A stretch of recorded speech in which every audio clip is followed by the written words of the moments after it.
سلامونه ستړي مسئ له شال تلویزون څخه لنډو خبرونو ته تاسو ته تود هرکلی کوم زه مو قربانه مزلفه کاکړ د پښتون ژغورنې غورڅنګ مخکښ فعال او شاعر ګیلمن وزیر تېره ورځ د جولای په 12مه د شمالي وزیرستان د رزمک په اسدخیلو کې په خپل پلرنۍ هدیرې کې خاورو ته وسپارل شو.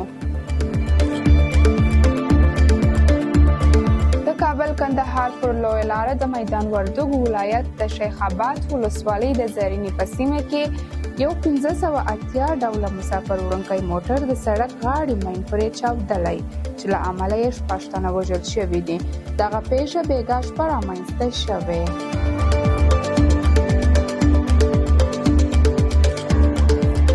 د امریکا د متحد ایالاتونو مرکزی قومندانۍ سنتګام د جمعې په ورځ د جولای په 12مه اعلان وکړ چې امریکایي ځواکونو په یمن کې د حوثي وسلوالې ډلې تر کنټرول لاندې سیمه کې د حوثي 3 ډرون الوتکې ویجاړې کړې دي.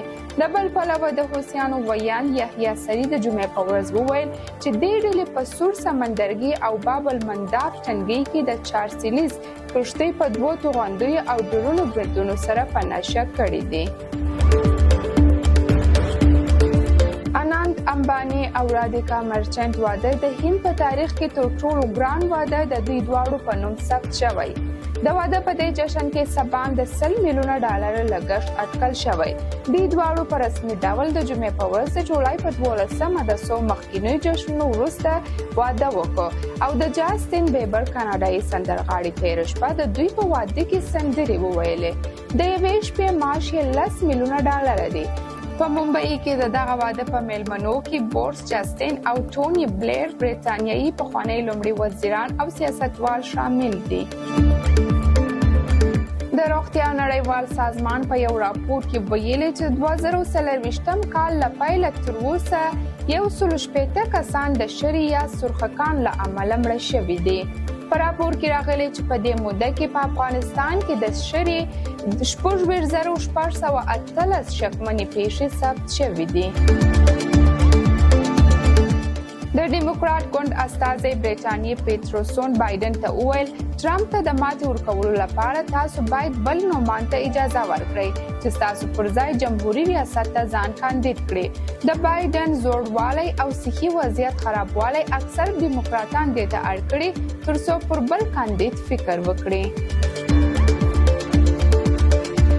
د ملګرو ملتونو سرمنشي ویلي اوس یو وخت دی چې په منځني ختیځ کې د جګړې ښکېلې خواوې جګړه پای ته ورسوي.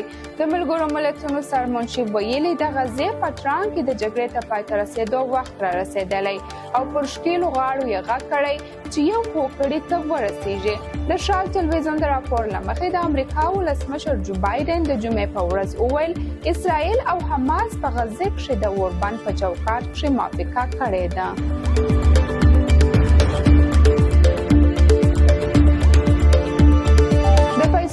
نړیوال صندوق د جولای په 12مه اعلان وکړ چې پاکستان ته د 3 کلونو لپاره د 9 میلیارډ ډالرو په پور ورکولو موافقه کړې.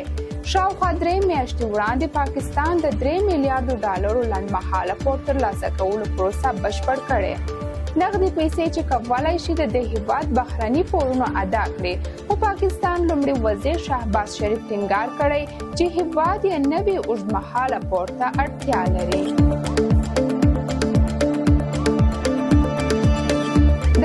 جمهوریت نوی ولسمشر مسعود پزشکیان وایي زه چمتو یم چې له اروپایي هیوادونو سره رغنده خبرې اترې وکړم ترڅو د برابرۍ او متقابل احترام په اصولو سره خپلې اړیکې سمې لارې ته برابرې کړو. سیاسي کارپوهان په دې نظر دي چې ښاغلي پزشکیان د ایران د مذهبي مشر له موافقې پرته نشي کولی لویدیځې نړۍ سره اړیکې غښتلې کړي.